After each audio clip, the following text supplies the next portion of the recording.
Dermatitis या eczema की एक ऐसी कंडीशन के बारे में आपके साथ डिस्कस करेंगे जिसका नाम है स्टेसिस डर्मेटाइटिस, जिसको दूसरे नामों से बोलते हैं ग्रेविटेशनल एक्जिमा या वीनस एक्जिमा। जो वीडियो के अंदर आप फोटो देख रहे हैं, इसको देख के आप पहचान सकते हैं कि कहीं आपको भी ये ग्रेविटेशनल या स्टेसिस डर्मेटाइटिस तो नहीं है।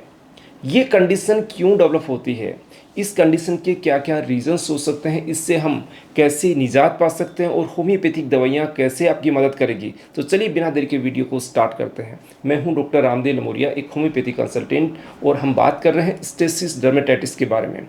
स्टेसिस का मतलब आपकी बॉडी के अंदर जो पैर के नीचे वाले हिस्से हैं, वहाँ पर आपकी ब्लड की कई बार पुलिंग होने लग जाती है। ब्लड का फ्लो प्रॉपर वापस रिटर्न जो होना चाहिए ब्लड, वो नहीं हो पाता है।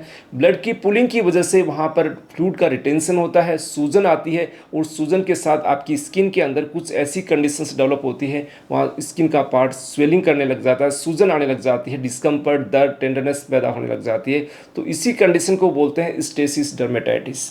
ये कंडीशन आपके साथ क्यों डेवलप होती है, इसके कारण क्या क्या हो सकते हैं। एक तो होता है कि ओल्ड एज, आपकी उम्र बढ़ गई है तो आपका ब्लड का सर्कुलेशन ही धीरे धीरे धीमा पड़ने लग जाता है, उसके कारण आपको ग्रेविटेशनल एक्जिमा या स्टेसिस डर्मेटाइटिस होने लग जाती है। कुछ कंडीशन ऐसी होती है कि लगातार आपका सिटिंग का वर्क रहता है, पैर को लटका के बैठना पड़ता है, उसके कारण भी दिक्कत आती है।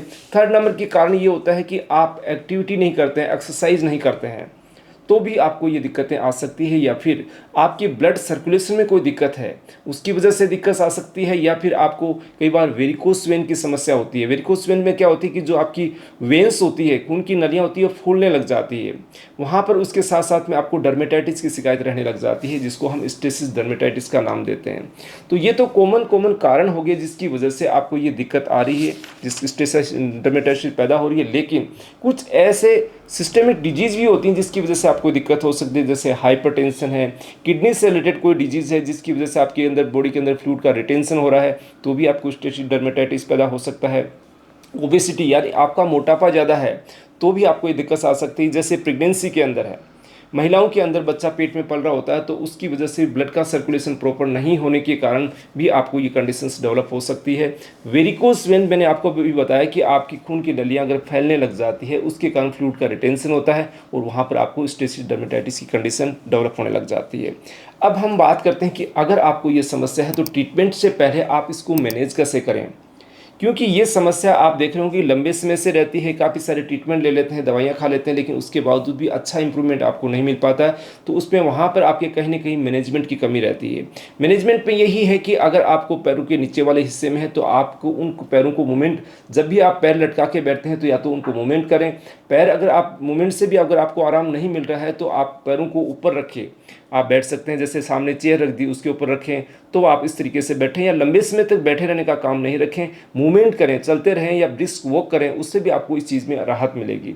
सेकंड ये चीज़ होती है, जब आप रात को सोते हैं या जब भी दिन में रेस्ट करते हैं, तो आपका पैर, जो आपके पैर होते हैं, उनके नीचे तकिया लगा के सिर से उसको एलिवेट करें, सिर से ऊपर का जो लेवल है उसको एलिवेट करें। उसके बाद आपको धीरे धीरे उनका पंजों का मूवमेंट करेंगे तो आपके ब्लड का सर्कुलेशन अच्छा होगा, उससे आपका जल्दी ही इसमें आराम मिलेगी।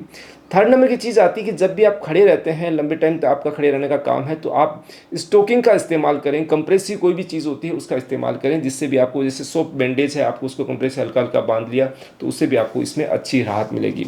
इस तरीके से आप नेक्स्ट कुछ ऐसे वर्क भी कर सकते हैं कि आप, ऐसी एक्सरसाइज भी होती हैं जिनसे आप माध्यम से इसमें काफ़ी अच्छी आपको राहत मिलती है।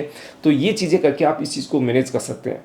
अब आते हैं मेडिसिन पे या होम्योपैथिक दवाइयों पे, कि कौन सी मेडिसिन किस कंडीशन में आपकी हेल्प कर सकती है। तो सबसे पहली मेडिसिन है पल्सेटिला। पल्सेटिला के अंदर स्किन का आपको डिस्कलरेशन, इसके सिम्टम्स में खास बात है कि स्टेसिस डर्मेटाइटिस में आपने जो फोटो देखी थी उसमें सिम्टम्स क्या आते हैं, कई बार आपका डिस्कलरेशन के ग्रेस कलर का आपकी स्किन होने लग जाती है, कई बार काले कलर की सी, ऐसे लगता है कि काली सी स्किन हो गई, वहाँ पर फ्लेक्स बनने लग जाते हैं, कई बार वाटरी डिस्चार्ज पैदा निकलने लग जाता है, क्रैक्स पड़ जाते हैं, खुजली आने लग जाती है, रेड एरिया हो जाता है, और सीवियर पेन भी हो सकता है। तो ऐसी कंडीशन में होम्योपैथिक मेडिसिन बहुत ही यूजफुल होती है। तो इस मेडिसिन के बारे में, जिसके बारे में डिस्कस करें, पल्सेटिला। पल्सेटिला के अंदर स्किन की डिस्कलरेशन होने लग जाती है, वहाँ पर आपको इचिंग के साथ जलन की शिकायत होने लग जाती है, और इस कंडीशन में आपको गर्मी से ये चीज़ बढ़ती है, गर्म जगह पे आप जाएंगे तो ये चीज़ बढ़ जाएगी, और ठंडी चीज़ से आपको राहत देती है। तो इस मेडिसिन का आप यूज़ कर सकते हैं। सेकेंड मेडिसिन है जिसका नाम है ग्रेफाइटिस। ग्रेफाइटिस के अंदर आपके वहाँ पर दाने दाने से होते हैं, उनमें तेज़ खुजली आती है, खुजली आने के बाद वहाँ पर पानी जैसा स्टिकी डिस्चार्ज अगर हो रहा है तो उस कंडीशन में आप ग्रेफाइटिस का यूज़ कर सकते हैं। थर्ड नंबर की मेडिसिन है कैलकेरिया फ्लोर। कैलकेरिया फ्लोर के अंदर जिन लोगों को वेरिकोस वेंस की समस्या है, वेरिकोस वेंस होती है वो हार्ड हो जाती हैं, उसके साथ में अगर आप दर्द भी रहने लग जाता है, ऐसी कंडीशन में कैलकेरिया फ्लोर बहुत ही अच्छी दवा है, इसको भी 30 पाउंड में आप यूज़ कर सकते हैं। इसके बाद नेक्स्ट जो मेडिसिन है दोस्तों वो हेमामेलिस। हेमामेलिस के अंदर आपके ब्लड सर्कुलेशन में वेरिकोस वेंस की समस्या है, दिक्कत आ रही है, वो वहाँ पर दर्द लगातार बना रहता है, तो उस कंडीशन में आप हेमामेलिस 30 पावर का यूज़ कर सकते हैं। इन दवाओं को आप 30 पावर में यूज़ कीजिएगा, जैसे जैसी कंडीशन है उसके अकॉर्डिंग यूज़ करें। फिर भी आप इस चीज़ को समझ नहीं पा रहे हैं या ट्रीटमेंट नहीं हो पा रहा आपका, तो आप नज़दीकी होम्योपैथी डॉक्टर से परामर्श करते हैं। आप चाहते हैं हमारे से परामर्श करना, तो दिए गए व्हाट्सएप नंबर से अपॉइंटमेंट लेके आप कंसल्ट कर सकते हैं। दोस्तों, स्टेटिस डर्मेटाइटिस या जो पैरों में नीचे घुटनों के नीचे जो एक्जिमा होता है उसको राहत देने के लिए होम्योपैथिक मेडिसिन बहुत ही यूज़फुल होती है, तो आप इसको प्रॉपर तरीके से ट्रीटमेंट लीजिएगा, आपको भी अच्छी राहत मिलेगी। मिलते हैं नई जानकारी और वीडियोज़ के साथ। धन्यवाद फ्रेंड्स।